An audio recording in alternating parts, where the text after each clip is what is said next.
se convirtieron en un látigo, afectando más la parte emocional de Job.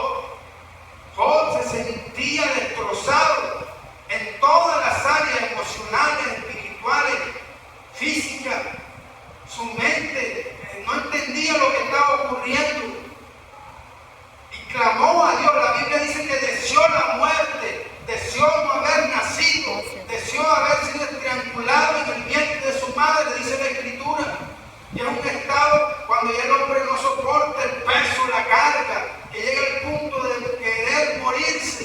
Ese era el estado de un hombre que tenía una relación, una intimidad con Dios, pero que no estaba entendiendo lo que estaba ocurriendo en su vida. Cosas que pasan en nuestra vida que a veces no entendemos, pero que son más fáciles para señalar. Se consiguen los que juzgan y los que condenan, pero son pocos los que dicen vamos a pagar el precio por la obra, por la iglesia, por el pastor, por la familia, por el esposo, cuando el esposo está siendo arrebatado por una mujer ajena, o cuando una mujer ajena está siendo, o cuando la mujer está siendo arrebatada por un hombre. Son pocos los que pagan el precio de orar por ese hogar. Somos más fáciles a señalar. Mira, quien lo ve y es cristiano, y eso que es líder, y eso. Pero ¿quién se para en la brecha a pagar el precio? Son pocos. Y Job estaba en esta condición de angustia, de soledad, de aflicción y de tristeza. Pero Dios estaba ahí con Job, aunque él no lo sentía. Y este pasaje, esta escritura, me hace recordar a José.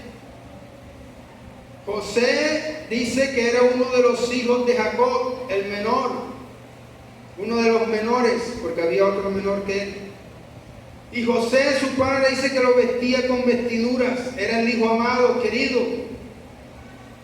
Y sus hermanos, la escritura dice que tenían envidia de él, pero Dios tenía un propósito con José. Dios quería llevar a José a otro nivel, dígalo conmigo, a otro nivel. Lo quería sacar de las ovejas y lo quería colocar como gobernador, pero necesitaba pasar por un proceso. Y cuando José tenía unos sueños y unas visiones, sus hermanos lo odiaron más, a tal punto que desearon matarlo. Sus propios hermanos desearon matar a José. Lo metieron en una cisterna, no tenía agua. Rubén, el primogénito, quiso liberarlo, pero no pudo. Lo vendieron a los ismaelitas por 20 monedas. José fue llevado como un esclavo, dígalo conmigo, como un esclavo a Egipto. Después de ser el hijo, el príncipe, característica de príncipe en su tierra, ahora era un esclavo en tierra extranjera. Sus propios hermanos quisieron matarlo, engañaron a su padre, lo llevaron a Egipto y lo compra Potifar, un general del ejército, un hombre pudiente, un hombre que estaba cercano a Faraón, un hombre influyente en la nación, en aquel imperio, y lo coloca como un esclavo. Pero yo le decía a mi esposa en estos días, José nunca hizo labor de esclavo. Aunque fue vendido como esclavo, el propósito que había en Dios no le permitió que fuera esclavo. ¿Sabe por qué? Porque la gracia y el favor de Dios estaba con José. Amén. La escritura dice que Potifar lo puso a administrar, lo puso como mayordomo de sus bienes, tanto en la casa como en los negocios de afuera. Y todo, la escritura dice que todo lo que José hacía, ¿qué dice la escritura? Jehová lo prosperaba en su mano. Prosperaba. ¿Por qué? Porque Dios estaba con él. Y aunque el diablo lo quería destruir, aunque fue vendido para ser destruido, aunque el propósito era que lo mataran, Dios estaba con José. Denlo fuerte. Dios estaba con él, no es lo que importa. Yo le digo a los jóvenes, le digo, vean, la cuestión, la Biblia dice, pasarás por el fuego, pasarás por el desierto. La Biblia no dice que Dios nos va a librar del fuego. No, vamos a pasar por el fuego. Es necesario que pasemos por el fuego, por el río, pero pasarás por el fuego y ¿qué? No te quemarás. Pasaré por el agua, por el río, pero no me ahogaré. Porque ahí somos formados. Yo no creo en evangélico, en cristiano que no ha sido formado. No importa la teología o el cargo, el título, que si usted no ha sido formado, usted no se puede considerar un guerrero de Dios. ¿Y cómo somos formados? Somos formados en las crisis, en las adversidades, en la enfermedad, en el diagnóstico médico. Cuando las cosas van mal, entonces usted se para en la brecha, usted depende de Dios, usted pasa el proceso y entonces Dios dice: ahora sí, mijito, gobierna. Gloria a Dios. Es lo fuerte. Aleluya. Es lo fuerte por el Señor. El pueblo, antes de poseer la tierra de Canaán, estuvo 40 años en el desierto. Que Dios no lleva el desierto para matar, mentira. Te lleva el desierto para probarte, para formarte. ¿Por qué era necesario que el pueblo fuera al desierto? ¿Por qué? Porque el pueblo estuvo 400 años en Egipto siendo esclavo. Se volvieron idólatras, se volvieron dependientes, temerosos. Y Dios los lleva al desierto. Dios les pasa el mar en seco, el mar se abre. ¡Wow! Cae maná del cielo. Había una nube en el día que los protegía y en la noche había una columna de fuego.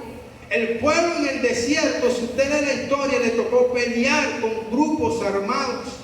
Ellos no sabían pelear, le tocó hacerse de espadas y pelear. En el desierto aprendieron a manejar la espada. Allá estaban acostumbrados a ser latigados. Aquí tenían que manejar una espada y defenderse. En el desierto les tocó depender de Dios. Allá, por ser esclavos, tenían las 3 comidas. Pero aquí caía maná. Aquí tenían que decir: Señor, confiamos en ti. Al otro día amanecía el maná. Eso se llama dependencia de Dios. Y eso es lo que me enseña el desierto: dependencia de Dios. No del pagadiario, no del presidente, no del tío, de la dependencia de Dios. Y el pueblo lo aprendió ¿dónde? En Egipto. No, lo aprendió en el desierto. 40 años en el desierto. Aprendieron a luchar. Su espíritu de esclavo quedó en el desierto. Por eso es que el desierto es necesario, para que avances a una nueva temporada.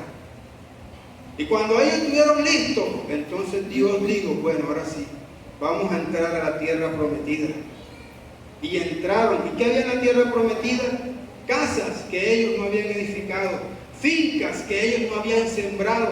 Y todo eso se lo dio ¿quién? Dios a ellos. ¿Tuvieron que pagar algo? No, el Señor expulsó a sus enemigos y se los entregó a ellos. Pero después de haber estado ¿dónde? En el desierto.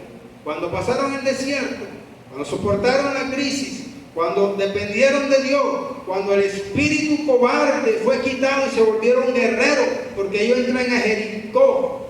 Esta es otra cosa, no que Dios me dio una promesa, me dio una palabra y estás ahí sentado creyendo que las cosas te van a caer del cielo. El pueblo entró con una promesa: esta tierra es tuya, pero le tocó pelear con gigantes. Y esta es la parte que no queremos. Le tocó pelear con gigantes, le tocó pelear con ejércitos. Hay que pelear por la bendición. Dios te dio una palabra, hermano, y han pasado los años y no se dan. ¿Y qué estás haciendo tú por eso? Esperando que se cumpla, sí, pero el pueblo entró y tomó la espada y comenzaron a echarlos de esa tierra y tomaron las tierras. Y la tierra de Canaán pasó a ser de los cananeos al pueblo de Israel. Es lo que hoy se conoce como Palestina, el conflicto que hay. Pero esa tierra se la dio Dios no a los palestinos, se los dio a los israelitas hace cientos de años atrás, que por su pecado y desobediencia la perdieron, ok. Pero ahí recibieron, después de estar ¿dónde? En el desierto, después de aprender a manejar la espada, después de haber aprendido a depender del Señor. Y José, cuando entra a Egipto, lo pusieron como administrador, mayordomo, lo puso Potifar. Y cuando Dios tiene un propósito contigo, Satanás va a tratar de que ese propósito no se cumpla. La esposa de Potifar lo vio joven, fuerte, vigoroso, colágeno. ¡Wow! Y le decía: duerme conmigo. El mundo, la atracción. Tú dices: soy el pollo de la iglesia. No, no, es que Dios tiene un propósito contigo. Y las tentaciones que tú tienes es porque el enemigo quiere troncar quiere truncar lo que Dios quiere hacer en tu vida. Amén. Si José cae con la esposa de Potifar, bueno, se deleita, se goza, pero hubiese perdido todo. Israel necesitaba entrar a Egipto para multiplicarse. No se trata solo de ti, sino de la gente que viene detrás. Hay gente que Dios les ha hecho llamado de servir en la iglesia y tienen temores. Ay, que hermano, que esto, que aquello, pero es que no se trata de ti. Yo no estoy aquí porque se trate de mí. Yo estoy aquí porque entendí que cada alma que se convierte, cada vida que se ministra, en cada oración algo ocurre. Y eso va a transformar no solo la vida de la persona que ministre, sino su hogar, su familia. Y eso es como una cadena. Eso va a bendecir a los otros y a los otros. Aleluya. Al José ir a Egipto, el pueblo se iba a multiplicar. Y de ese pueblo